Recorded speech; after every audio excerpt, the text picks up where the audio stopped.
World ಅಂತ ಒಂದು ಪತ್ರಿಕೆಯಲ್ಲಿ ಕೆಲವು ಕೇಸ್ ಸ್ಟಡೀಸ್ ಓದಿದೆ. ಬಹಳ ಅದ್ಭುತವಾದ ಕೇಸ್ ಸ್ಟಡೀಸು. ಬಿಸ್ನೆಸ್ ಅಂದರೆ ಬರೀ ಬಿಸ್ನೆಸ್ ಮಾತ್ರ ಅಲ್ಲ, ಕೆಲಸಕ್ಕೆ ಹೋಗೋರು. ನಾವು ಕೆಲಸಕ್ಕೆ ಯಾರನ್ನಾರು ತೊಗೋಬೇಕಾದ್ರೆ ಅವರಲ್ಲಿ ಏನು ಹುಡುಕ್ತೀವಿ ನಾವು? ಎಫಿಷಿಯನ್ಸಿ ಹುಡುಕ್ತೀವ, ಎಥಿಕ್ಸ್ ಹುಡುಕ್ತೀವ, ನೀತಿಯುಕ್ತತೆ ಇದ್ದು ಸಾಮರ್ಥ್ಯ ಇಲ್ಲ ಅಂದರೆ ಅವ್ರಿಗೆ ಸಾಮರ್ಥ್ಯ ಕಲಿಸ್ಬೋದು. ಆದರೆ ಸಾಮರ್ಥ್ಯ ಇದ್ದು ನೀತಿಯುಕ್ತತೆ ಇಲ್ಲ ಅಂದರೆ ಅವ್ರಿಗೆ ನಾವು ಈ ನೀತಿಯುಕ್ತತೆ ಕಲಿಸೋಕ್ಕಾಗಲ್ಲ. ಯಾಕೆಂದರೆ ಅದು ಸಹಜ ಪ್ರವೃತ್ತಿಯಾಗಿ ಬರಬೇಕು. ಅದು ಅವರ ಗುಣ ಇರಬಹುದು, ಅವರ ತಂದೆ ತಾಯಿಯಿಂದ ಬಂದಿರ್ಬೋದು. ಹಾಗಿರೋ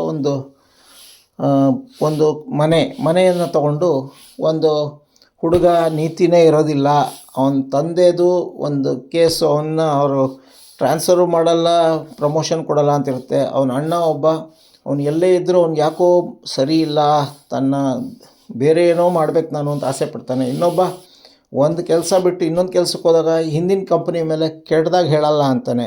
ಇನ್ನೊಬ್ಬಳು ತನ್ನ ಮನೇನ ಬಾಡಿಗೆ ಕೊಡ್ತಾಳೆ. ಆ ಮನೆ ಬಾಡಿಗೆ ಕೊಟ್ಟಾಗ ಆ ಮನೆ ರೈಡ್ ಆದಾಗ ಅವಳ ಹೆಲ್ತ್ ಹಾಳಾಗುತ್ತೆ, ಅವಳಿಗೆ ಕೆಟ್ಟ ಹೆಸರು ಬರುತ್ತೆ.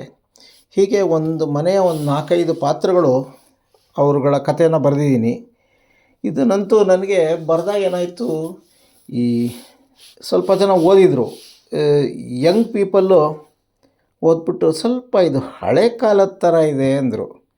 ಓಲ್ಡ್ ಪೀಪಲ್ ಓದ್ಬಿಟ್ಟು ತುಂಬ ಮಾಡರ್ನ್ ಆಯಿತು ಇದು ಅಂದರು. ಸೊ ನನಗೆ ನಿಜವಾಗ್ಲೂ ಇದು ಮಾಡರ್ನ ಹೆಂಗ ಅಂತ ಖಂಡಿತ ಗೊತ್ತಿಲ್ಲ. ಆದರೆ ಎಲ್ಲ ಬರೆದ ಮೇಲೆ ಏನು ಕೊಡೋದು ಟೈಟ್ಲು ಅಂತ ಹುಡುಕ್ತಾ ಇದ್ದಾಗ ನನ್ನ ಮಗ ಯಾವುದಕ್ಕೋ ಅಪ್ಪ ಕರ್ಮಕಾಂಡ ಅಂದರೆ ಏನು ಅಂದ. ಅಯ್ಯೋ ಇದು ಕರ್ಮಕಾಂಡ ಅಂತ ಕೊಟ್ಬಿಡಲ ನೋಡಿದೆ. ಆಮೇಲೆ ಬೇಡ ಅಂದ್ಬಿಟ್ಟು ಮಹಾಭಾರತದಲ್ಲೊಂದು ಅಧ್ಯಾಯ ಇದೆ, ಉದ್ಯೋಗ ಪರ್ವ. ಸೊ ಉದ್ಯೋಗ ಪರ್ವ ಅಂತ ಕೊಟ್ಟೆ. ನನ್ನ ಸಾಹಿತ್ಯ ಗುರುಗಳಾದ ಭೈರಪ್ಪನವರ ಪರ್ವ ಇದೆ, ನಂದು ಉದ್ಯೋಗ ಪರ್ವ ಇದೆ. ಪರ್ವ ಬರೆದ ಮೇಲೆ ಅದನ್ನು 2 ಸಾಲ ಅವ್ರು ಪುಸ್ತಕ ಮಾಡಿದರು.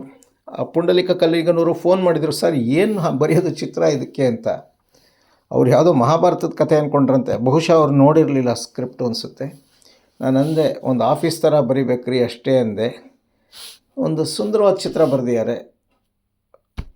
ಪುಸ್ತಕ ತುಂಬ ಚೆನ್ನಾಗಿ ಬಂತು, ನನಗೆ ತುಂಬ ಇಷ್ಟ ಆಯಿತು. ಯಾಕೆಂದರೆ ಸಸ್ಪೆನ್ಸ್ ಇಲ್ಲ, ಏನೂ ಇಲ್ಲ. ಆದರೆ ಮಾತ್ರ ಹೇಗೆ ಮನುಷ್ಯರು ತಮ್ಮ ಉದ್ಯೋಗದಲ್ಲಿ ಅದಕ್ಕೆ ಆಗೋ ಪರಿಣಾಮಗಳನ್ನ ಹೆಂಗೆ ಸ್ಪಂದಿಸ್ತಾರೆ ಅನ್ನೋದು ಕತೆ. ಉದ್ಯೋಗ ಪರ್ವ ನನ್ನ ಇಷ್ಟವಾದ ಕಾದಂಬರಿಗಳಲ್ಲಿ ಒಂದು. ನಮಸ್ಕಾರ.